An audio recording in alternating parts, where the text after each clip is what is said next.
Hi, I'm Mike Dilk and you're listening to the Relax Back UK show, the show that explores all kinds of health topics relevant to you, your family and your friends. Each week I talk to expert guests from a range of backgrounds to inform and entertain you. So please do join the Relax Back UK family and stay tuned. Hi, and thank you for joining me for the Relax Back UK show this week. The first topic today is eating disorders. Where people think that they are doing the healthy thing, but that becomes extreme. So something called orthorexia, which isn't officially in the kind of diagnostic criteria of eating disorders, but it is still sort of recognised. But it's when people eat extremely clean to an extreme where it causes them so much anxiety and they become really rigid and they can't eat out, and it causes, it takes over their life basically. I chat with Harriet Frew, eating disorder therapist, about different types of disorder, what causes them, treatment, how to approach the issue if you suspect someone you know is suffering, and much else.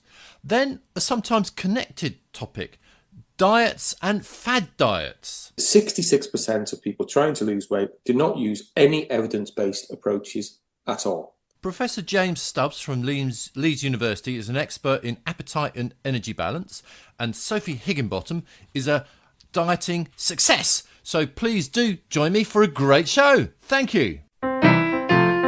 This show is cool! Harriet Frew is an eating disorder therapist and a member of the British Association for Counselling and Psychotherapy. When I first started talking to her, I suggested that eating orders might affect more people than at first we might imagine.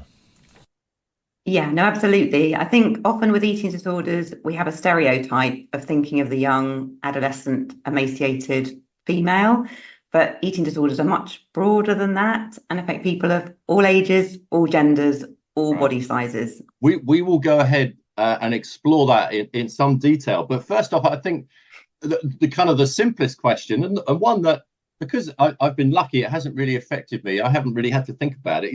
What actually is an eating disorder? And there are different sorts. What are the various different types? An eating disorder is a sort of psychological coping strategy for underlying distress. So the focus is often very much about food, weight, and shape, but it's often masking deeper issues. And there are several different types of eating disorder. So anorexia nervosa is probably the one many people have heard of. That's when people often become very, very underweight and very, very sort of thin, restrict their food, over-exercise. I'm oversimplifying these a little bit here, but just I'm aware, That's fine. I'm simple. Yeah. Then there's bulimia nervosa. People are often normal weight or overweight. People will, though, restrict their eating and then binge eat and purge by vomiting and taking laxatives. Binge eating disorder, where people binge, eat vast amounts of food in secret, lose control, often restricting in between. And then if you don't fit neatly into one of those diagnostic categories, you come under OSFED, which is other specified feeding and eating disorder. They always make up very memorable names.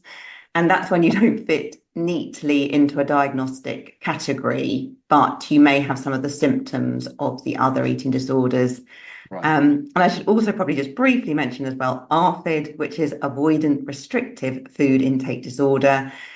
That is where the focus is not so much about on weight and shape, but people are avoiding food for sensory reasons, maybe a fear of choking, low interest in food. But yeah, historically, ARFID wasn't really associated with the other eating disorders, which are more the weight shape ones, but now it is seen under that umbrella. So that is a very, very quick whistle-stop tour. All right. So it does cover quite a lot. Now, how many, or perhaps no one really knows, how many people suffer from an eating disorder? Are there any statistics?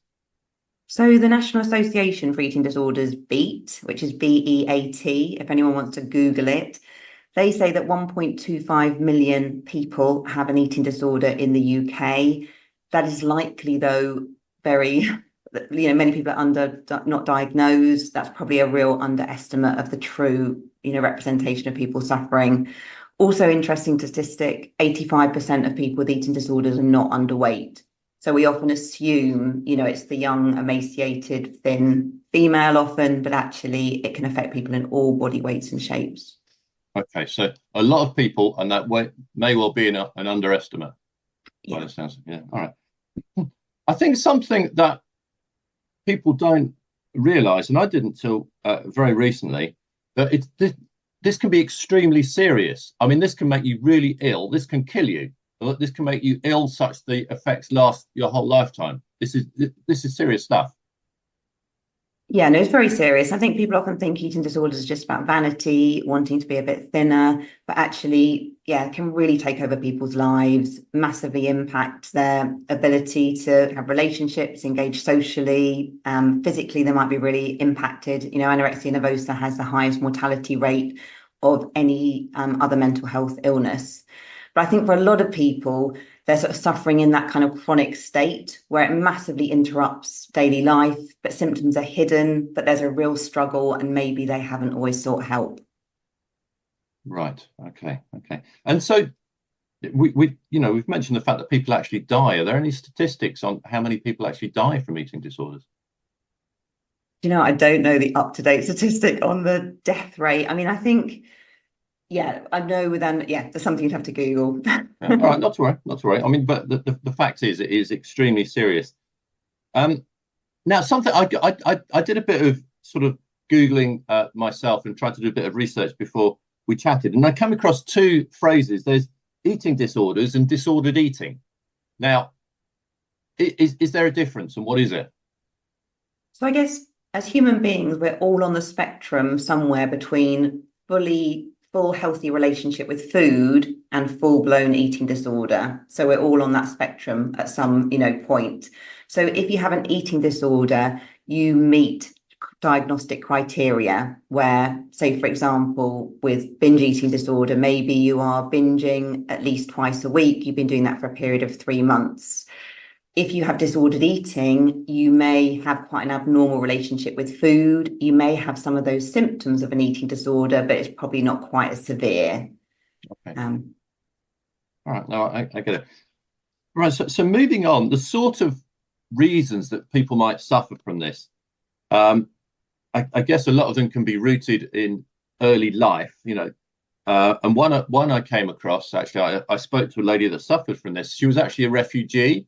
And so she was a child during a war situation, and they didn't have enough food, and this really affected her whole attitude to food in later life. Obviously, that's kind of an extreme example, but what sorts of things can bring food problems on, eating disorders on? Yes, because it's quite complex and multiple different reasons, but often it's down to some early emotional stresses. So sometimes it could have been more extreme, like the sort of big T trauma, like abuse or assault or something, or it can often be the little T traumas, so perhaps someone suffered bullying or bereavement or had a critical parent. Also, I think the culture that we live in doesn't help relationship with food. There's a lot of idealization of thin bodies, a lot of weight stigma, a lot of fat phobia. So we've often been brought up with a lot of negative messages around body image, a lot of rules around food. So that combined then with kind of early trauma that can happen, sometimes can be like a perfect storm for an eating disorder. Right. So it's just something waiting to happen, really. Yeah, it can often be. And it can also come on in later life. You can have issues in later life. That's a question more than a statement, really, Harriet. Yeah, no, I think any time where you go through a period of change, a transition, a bereavement, some kind of stress, if you have a history maybe of disordered eating, you could be very vulnerable then to developing a full-blown eating disorder. And I think that's why in the pandemic we saw such an explosion of eating disorders. Many people had that sort of disordered eating already with those other stresses, then extreme vulnerability to developing an eating disorder. But yes, at any age of life, not just young people. So there was an increase during COVID, was there?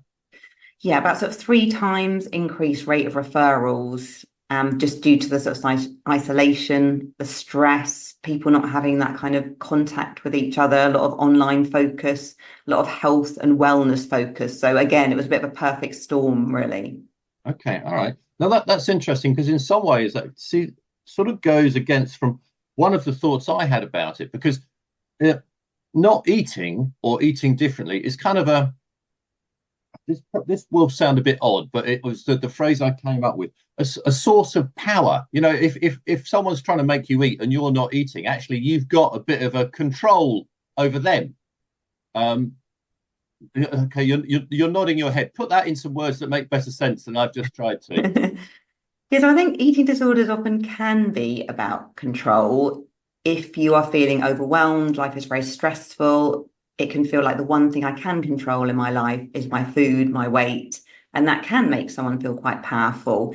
But we know that when any human being starts to restrict their food and starve themselves, although that might be very empowering and, in inverted commas, kind of helpful to begin with, we know from starvation studies that it very quickly often leads to disordered eating behaviours. So if someone is restricting, they're very vulnerable to start binge eating. Once they start binge eating, they're very vulnerable to developing other behaviours like purging or overexercise.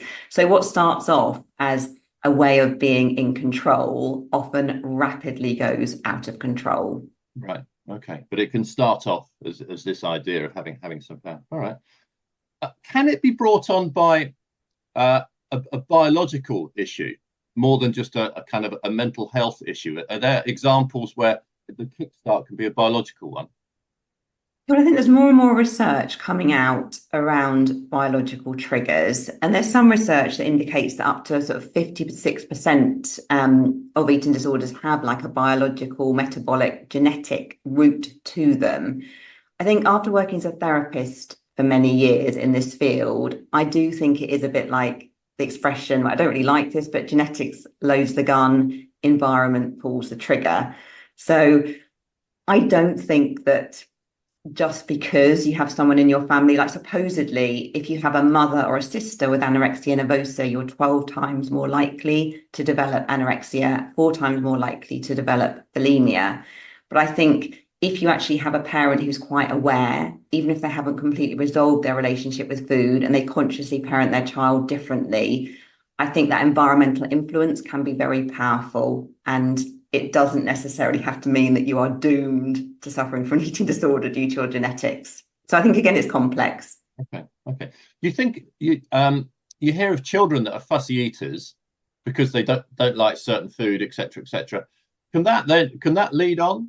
If children are fussy eaters, can they suffer from eating disorders in later life? Is there a connection there? Yeah, so I guess if someone's a fussy eater, they may even meet the diagnosis of ARFID. That's the avoidant restrictive food intake disorder. So they might be avoiding food for sensory issues or, picky eating, etc. But I think if you are smaller as a child, if you have some control issues around food, when you hit puberty, you could be more vulnerable then to the weight, shape, eating disorders because of our culture. So you definitely have a vulnerability, but you're not doomed. Goodness me, there's more to this than when you start thinking about it. Now, here's another question, which is probably a bit unfair, but I'll ask it anyway. If over 1 million people are ill with this kind of thing, this must cost the NHS a huge amount of time and money. Yeah, it really does. Do we know how much? I don't know. I mean, again, you'd have to Google that. But I mean, yeah, it's incredibly expensive. I think the trouble is as well, by the time people often get into NHS services, they're extremely unwell. Right.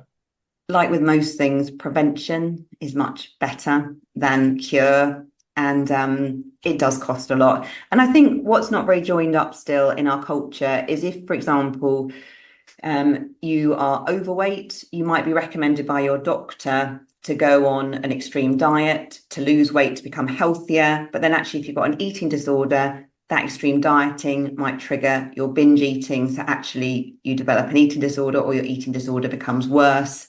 So we still have a bit of a misunderstanding of eating disorders as a culture. Like all the main podcasts you listen to, they'll talk about intermittent fasting or just cut out this, but they never talk about relationship with food, psychology, such an important piece of the picture that needs to be included in all of this.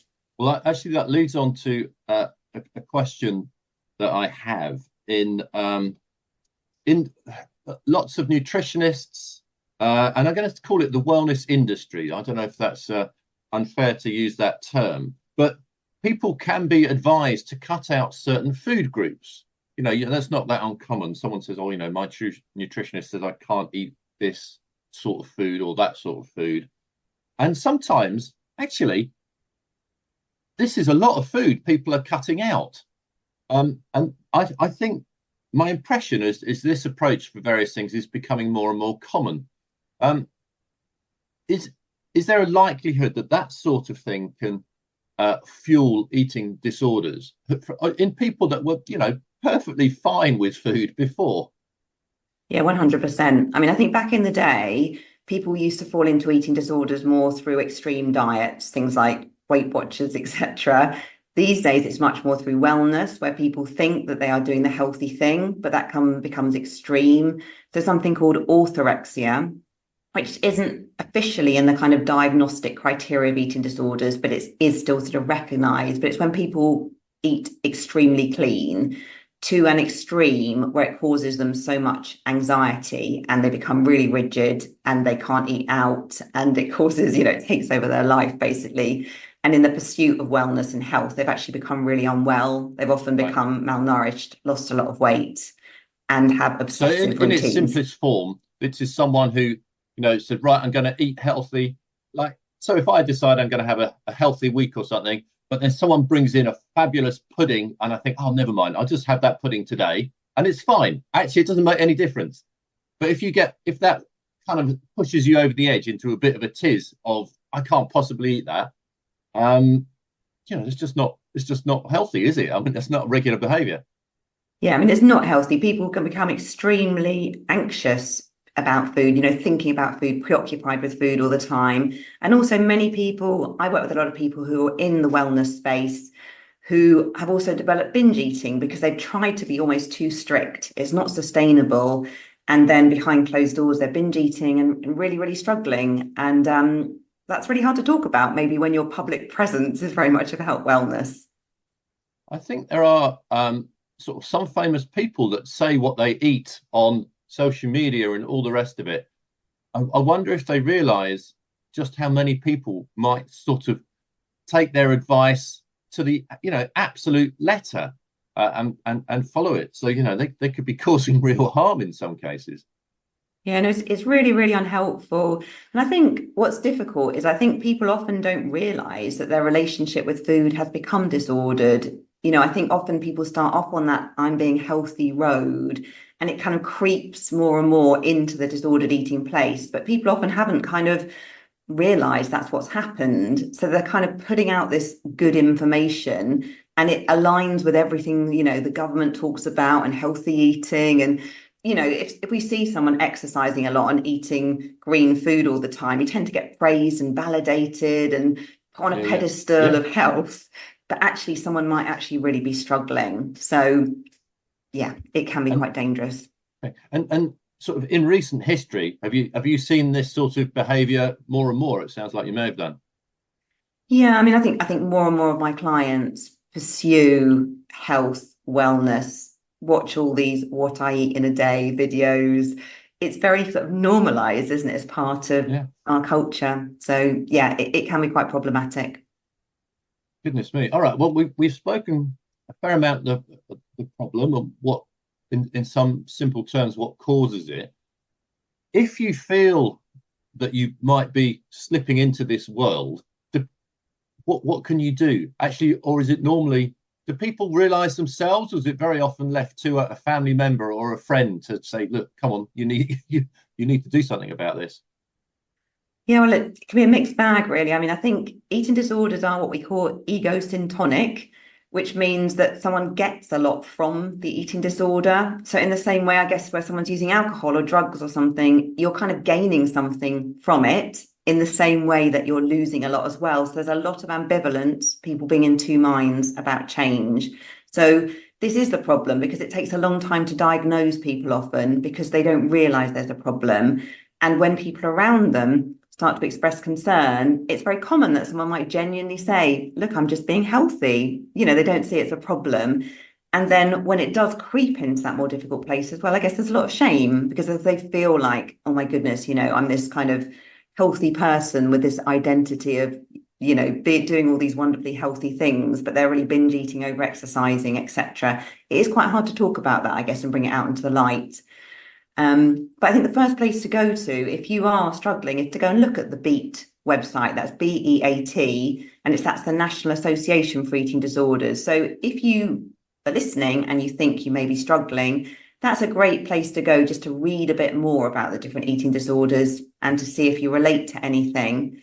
And sometimes it's just telling someone close to you and actually saying it out loud, because I think acknowledging there's a problem, like with anything, it's often the first step towards change. Okay, all right. What about if it's the other way around? If you notice, a family member or a friend or a work colleague, you think, their behavior seems a little bit different. I'm a bit worried. Perhaps they've got some kind of eating disorder. What should you do? How should you approach the subject? Or, it's kind of a difficult one. What's advice for those sort of people? Yeah, I guess it's trying to be sort of quietly and gently supportive without being too over controlling or, scaring the person off. I mean, there's a helpful model called the Maudsley Animal Model, which is produced for carers to help them understand how to support someone. And it's a great model. In very simple terms, it says, don't be the rhino. So the rhino steps in and says, oh my goodness, you're not eating. This is what you need to do. The rhino is very direct, and I guess someone will really push back against the rhino. It says, don't be the ostrich, ignoring the problem, just pretending it's not there. That's not helpful either. Don't be the jellyfish, where you become more emotional than the person struggling, because you're so worried. So they won't want to talk to you. So it says, be the dolphin and the St. Bernard dog. So the dolphin listens alongside, might express, I've noticed perhaps you're struggling a bit with food. Do you want to talk about it? Stays very calm, very supportive. So kind of is there when the person is ready to take that step. But it's important not to force it, because in a way it can drive someone to be more secretive and to deny the problem more if you push. Goodness me. All right. And is there help available on the NHS? Yes, so there is. It's a bit of a postcode lottery in terms of what help will be available in your area. But most NHS services nowadays, will have a proper eating disorder service, inpatient and outpatient, predominantly outpatient. Most people will be treated with sort of therapy, dietetics, etc. So it depends a bit on your area. But right. If you go to your doctor, you should be able to be referred to the NHS and to have an assessment for an eating disorder. Yeah. So to access that, you need to go and see your GP, I'm assuming, yeah. Yeah, I think some services now you may be able to self-refer, but definitely historically it's more been through the GP route. Okay. And in your work, do you find if people do have an eating disorder, I can imagine it taking quite a long time to fix, because these things can take a long time to happen. So you're nodding your head. I mean, how long's a piece of string, I suppose, but is there an average to how long it can take to help someone? And how do you help them? So, I mean, it's mainly a sort of psychological approach. Initially, it would be a lot of helping someone understand why they're using the eating disorder as a coping strategy, looking a bit at their history and working a lot around motivation for change. You wouldn't be on day one thinking about, okay, let's put some active strategies in place. So a lot of it's kind of that sort of pre-work, really, helping someone as well understand, okay, I'm using this to cope. Actually, do I want to be using this as a coping strategy for the next 5, 10? So you're helping someone start to think about different options. And I guess eating disorder treatment can be anything from 6 months up to several years. I think particularly with anorexia nervosa, that is often a longer term treatment, but people can often get to a place where they're much more head above water and then they're functioning a lot better. And then there may be ongoing progress to get to the place they really want to get to. Okay. I think the thing that I'm discovering from this chat is that it's not simple at all. And I'm just thinking how lucky I am that I don't suffer and no one in my family suffers, because it's, it can be quite a problem for sufferers. But having said that, it's an issue that can be addressed. And maybe a good way to finish would give this organisation Beat, just give their name and web address again, and give yours as well, because you help people in this situation, don't you? Yeah, so the BEAT website, I don't know offhand actually, but it's BEAT, the National Association for Eating Disorders. So if you put BEAT, National Association for Eating Disorders, into Google, you will get the link there. Okay. And my website is the eatingdisordertherapist.co.uk. And I've also got a podcast, The Eating Disorder Therapist. So if maybe you're new to eating disorders, you're worried about someone, you want to dip your toe a bit in the water, that can be a good place to start as well, to listen to some of those episodes. Okay, and that's easy to find. We just tap in Harriet Frew podcast and it'll pop up. Yes. Excellent. All right. Look, Harriet, thank you very much indeed for chatting. I think this is an important topic and potentially can help a lot of people. So many thanks. Okay, thank you. My guests for the next section, which is on diets and fad diets, are Professor James Stubbs. He is an appetite and energy balance expert from the University of Leeds, and also Sophie Higginbottom. She is a slimming success. She has lost a lot of weight and been able to keep it off. So the topic is diets and fad diets, and I started off by saying that my thought is that generally if you lose weight quickly as part of a crash diet or a fad diet, you're pretty much almost doomed to failure. And I asked if that was in fact correct.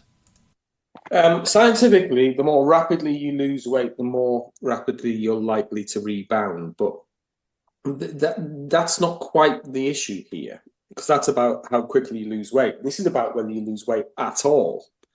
And it seems that nearly 42% of the adult population are trying to lose weight a year, and most of them are unsuccessful. We need to understand better why people are not successful. A big survey we did across Europe a few years ago, in 2,000 people, showed that 66% of people trying to lose weight did not use any evidence-based approaches at all. Are we talking in the UK or Europe, the developed world? UK, Portugal, Denmark. Okay. And what we found is that the people who use more evidence-based approaches lose more weight, and the people who use the least evidence-based approaches lose the least weight. And to me, a fad diet is something that's not supported by evidence, or the basis of the evidence looks implausible. It looks too good to be true. So my initial thought, I'll just explain it, and then you can explain why it's wrong or what have you. That if you do one of these fad diets, so you eat very little, you lose a lot of weight, you're kind of fighting against almost thousands of years of evolution, because the body is designed, if it goes without, to try and get some storage down in case that happens again. Well, some fad diets are just not effective. Things like green coffee, green tea, vitamin water. Some fad diets, actually, like the cabbage diet or juicing diet, are basically persuading you to eat a very, very limited range of pretty much raw foods, and to exclude 90+% of the foods available.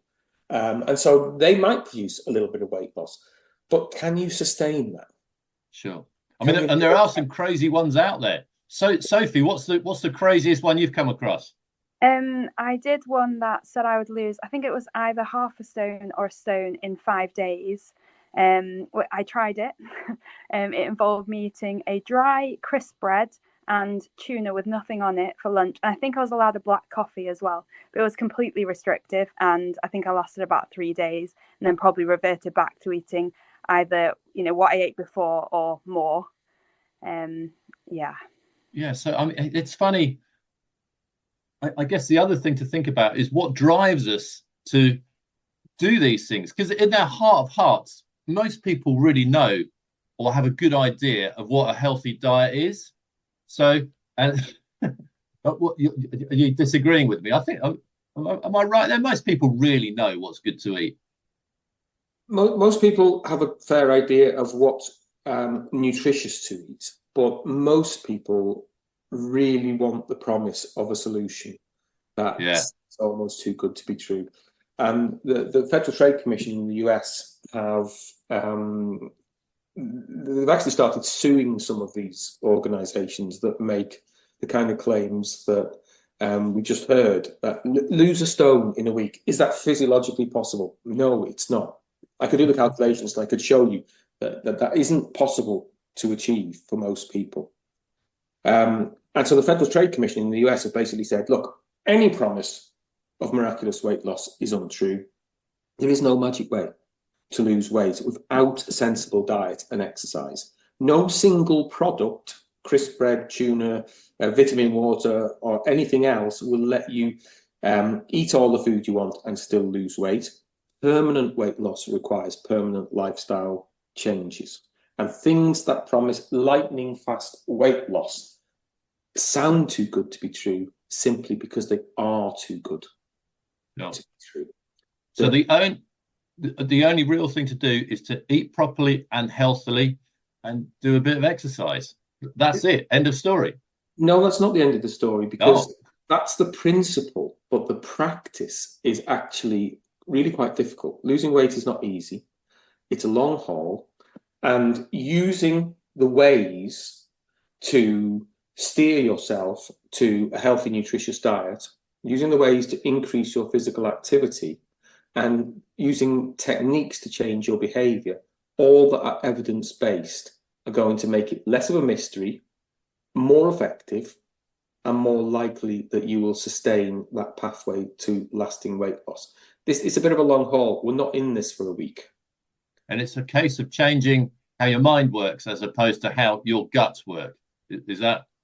It's essentially both. So we know that core features of evidence-based weight management programs include dietary approaches that steer people to less energy-rich, more nutrient-rich foods. We know that gradually helping people move from being sedentary to less sedentary, to moderately active, to regularly active, is a pathway that we want to get people on. And we know that we need to get people involved in evidence-based behaviour change approaches, which involve setting goals, planning, relapse prevention. And we also know that we need to wrap around that strategies of social and emotional support, because as humans, we're highly social animals, and we need that kind of support to get us through the times when things don't go so well. You're not going to find that in a vitamin water. No. So let's bring in Sophie at this point, because you've actually walked the walk, you've done it. What sort of support did you find the most useful or the most necessary? I think for me with Slimming World, because you can attend a group, although you can do Slimming World online. I did it in person. I think going to group and making friends, having the support of the consultant. So actually, when things do go wrong, which they do, in everyday life, and that happens to everyone, you can get, they can signpost you to support, or you can just get that in the group itself with people that are like-minded. They also love food just as much as you do, so you've got things in common. That was really important for me. Okay. And tell us a bit about your experience. How much weight have you lost, and over what time period? So I lost just under 9 stone, and it took me just under 2 years. So I think it's 21 months, which, whilst it might sound like a long time, it didn't really feel like a long time. I think because with Slimming World, I wasn't restricted, so it was a lifestyle change. I only made kind of simple swaps in my diet. I enjoyed food whilst doing it. I was excited about each meal. So actually, it didn't feel very long at all. So 2 years and 9 stone, it's great. Okay. And then after having kind of achieved this 9 stone loss in just under 2 years, which is pretty extraordinary. What about your life now? Because you can't, you've got to keep that going, haven't you? You can't revert to your old ways. So are you now confident that no weight's going to go back on? Yeah, I've even, since losing the weight, I had a baby. I can still went to Slimming World. You can still follow the plan whilst pregnant, although you can have some extra things with that. I did, I gained a little bit of weight during pregnancy, but then managed to get that straight back off because of the support that I had from group and with Slimming World. And I think, it's just, as I said, it's a lifestyle change. So I just changed some things in my life, and they're habits that I've continued. And so I don't ever feel like I need to, get back on a diet, because it wasn't a diet to start off with. Okay, no, good point. One thing that I'm very keen to explore, and both of you may well have some input into this, is that a lot of people follow social media, people that have massive social media followings, and they'll say, oh, I did this and I lost so much weight and all that, again, based on nothing, but it has a tremendous influence on people. Have you noticed this kind of issue being more of a problem in the last 10, 20 years? I think in all walks of life, it's a problem. And I'm not an expert in this area, but I do know that one of the key problems is social media algorithms feed you information based on what you're interested in. So there is no reference to evidence. There's no way of evaluating the quality of what you're receiving. It's literally, it's an enhanced clickbait kind of ecosystem in which it works. But the problem potentially is if you're looking for objective information through social media, you might go off on a crazy tangent. Because anybody can contribute to social media, anybody can be an expert. And that takes us away from the evidence. Like all of public health and medical practice is based on evidence. So if you've got high blood pressure, they'll give you drugs or diabetes, they will give you drugs, they won't just try any old drugs, they'll give you drugs based on evidence because they know it works. It's exactly the same in relation to weight and weight loss. And Sophie made a really interesting point, which really was about what happens after you've lost weight. You cannot just lose weight and walk away from it and think, I'm done with this. You have to develop new habits through behavior change, which take time, and there will be setbacks. And by using evidence-based approaches, you can turn older habits into new habits which become sustainable.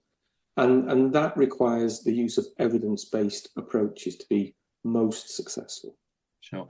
One thing which I'm keen to ask about, and again, actually, this is probably something I've seen on social media, but I have read the old article and actually one book on it as well. And that's UPF, ultra processed food. Now, this is getting more and more common in our diet, and there's some very scary statistics. We all eat ultra processed food, or well, pretty much all of us. Even we might try not to, but we end up eating it one way or another. And this has been the case for the last few decades, and it's the last few decades that more and more people have been getting fatter and fatter. Now, that doesn't necessarily mean the two are connected, but is there a chance that actually it's like one big experiment? And I'm not saying this is a big conspiracy theory, but our diets are changing and we're getting fatter. Is that? It's a really interesting question. If you like, the scientific dogma on this at the moment is that the ready availability of calorie dense, highly processed, highly palatable, durable, in other words, things that can stay on shelves in supermarkets for long periods of time, cheap foods makes us overeat. And in a conversation like this, yes, you could say generically that's true. As a scientist, we need to unpick what those mechanisms are. Is it the composition? Is it the sensory properties of the foods? How does what's in the food interact with the sensory properties of the foods? How does it relate to how those foods are made, which is the processing thing? And it will be, in truth, a little bit more complex because it will be a bit of each of those. And those are actually the models we're working to unpick at the University of Leeds in what's a project called the SAT-MAP or Satiety Map project. But that's a bit outside of the theme of today's talk. I'm getting the feeling that might be a whole series at some time in the future. Yeah. Well, James, maybe I'll need to invite you back for that series. But certainly, for just for now, if people are struggling with, trying loads of different diets, having no success, a good sensible way forward and a good source of information to help them in the initial stages, can you both sort of suggest somewhere where people can look for some sensible, simple information? Sure. If you want to review diet and weight loss approaches, go to NHS Better Health. It's got all the evidence-based approaches are kind of mentioned there. To understand about Slimming World, go to slimmingworld.co.uk. And the key message, I think, is do take a little bit of time to work out whether there is evidence behind the approach that you are considering taking. Because excellent. No, that sounds like very good advice. And Sophie, on the website, is your story there? Yes, it is. And also, I know you said about the negative kind of impact of social media, but actually there's a really large Slimming World kind of social media community. Slimming World themselves, post things up there, and I find that really helpful. But yeah, on their social media and the website as well. Yeah, good. All right. Well, look, thank you very much to both of you for chatting, because this is an important issue. It affects a lot of people. So hopefully this will be helpful to many of them. So many thanks. Thank you. Nice to chat. Thank you very much to my guests on this week's show, and they were Harriet Frew talking about eating disorders, and then Professor James Stubbs and Sophie Higginbottom talking about diets and fad diets. And of course, a major thanks to you for listening, and please have a healthy week until next week. Thanks for listening to the Relax Back UK show. Join me, Mike Dilk, again next week for more fascinating interviews and chat. If you're listening to the podcast version, please subscribe, like, and share it with your family and friends. And have a healthy week. Until next week.